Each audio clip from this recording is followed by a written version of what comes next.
Welcome back. It's now time for Midday Sports. A veteran coach of the MVP track club, Stephen Francis, has revealed that two-time defending World 200-meter champion Shericka Jackson may opt to compete in just one individual event at the World Athletics Championships in Tokyo, Japan in September. Defending champion Jackson, who has an automatic entry to the 200 meters at the World Championships, has been entered only for the 100 meters at the National Championships. However, Francis revealed that the two-time world champion may not contest both in Tokyo. I think the decision is up in the air from what I am hearing the Paul say, that and her opinions. I mean, I assume that coming back from what happened to her at the Olympics last year, she's going to be kind of cautious, and but she doesn't know if she's in that superb physical shape to be running all day for 8 days at the championships.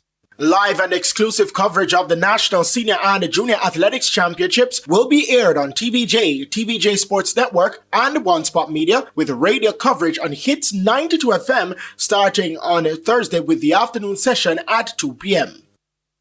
The Reggae Girls are set to compete in a historic clash with reigning European champions and world number 5 ranked England at the King Power Stadium on Sunday. They will have to do so without the likes of Rebecca Spencer, Konya Plummer, Sydney Schneider, Taylor Hines, Jodie Brown, Drew Spence, and striker Khadija Bunny Shaw. Head coach of the Reggae Girls, Hubert Busby Jr., revealed that the status of Khadija Shaw hasn't changed. Bunny is still out. I think the program for her with Man City is to get back healthy. As you guys know, she had a long-term injury. I think she's on her way back to full strength. But as I've kind of alluded to in the past, it's very rare that clubs allow players coming back from those sort of long-term injuries to the first time they come back and playing matches or with their national team. The Reggae Girls are preparing for the CONCACAF Women's Championship qualifiers in October, while England are preparing for the UEFA European Women's Championship, which begins next month.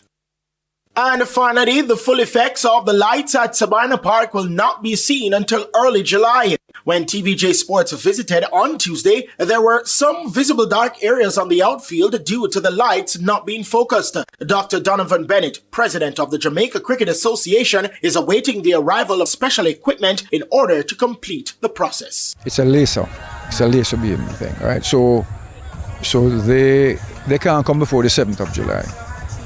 So we just have to live with that. So on the 7th of July, they will bring in their laser and they will do the final focusing. And they assure me that it won't take more than one night to get it done. So we will be totally focused before the 12th, when the first test starts in Jamaica. Sabina Park is set to host the third test between the West Indies and Australia, a day-night paintball affair starting on July 12. I'm Christopher Scott, and that is your Midday Sports Report. Thank you, Christopher. And that's the Midday News package. I'm Kerry-Ann Simpson. Join us at 7 for Primetime News. On behalf of the news, sports, and production teams, good afternoon.